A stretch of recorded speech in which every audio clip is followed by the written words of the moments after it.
We have to have a phased-in, clear policy of strategic decoupling. We have to disentangle our technology so that future technology is not dependent. Our defense industry is dependent on China. And the third part of strategic decoupling has to be outgoing and ingoing investment. It can only be in situations where it helps the United States. It's the capital markets, but it's also these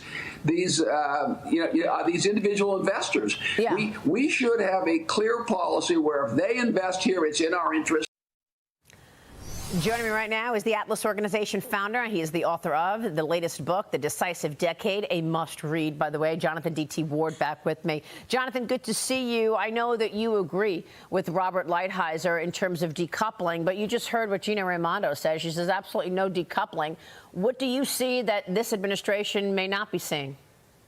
Well, look, I think you're starting to see a divergence in views of what to do about China. I mean, there's a lot of consensus on the China challenge, the China threat, whatever people want to call it. I mean, that's pretty broad now. But how to handle this? I mean, we're starting to see two very different approaches. And the current administration, I think, is going backwards into the old U.S. strategy, which was called engage but hedge, which basically said, look, we're going to have a business relationship, a deep economic relationship, and then we'll try to maintain military power. The problem with that is you lose the military edge over time.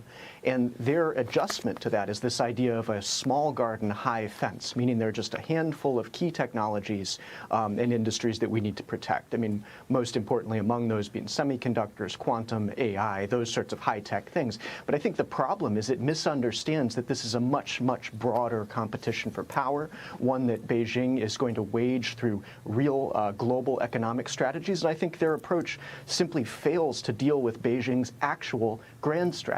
In order to dismantle their actual strategy, you have to go for the trunk of the tree, and that has to do with the fact that China can no longer rise, and it will not be able to compete unless it has access to our markets, our allies' markets, our capital, our allies' capital, and, of course, our technology and our allies' technology. Yeah. So they're focused on technology. They basically have a technology strategy, not a China strategy. That's right. And that's a real problem because we don't have a lot of time to get this right.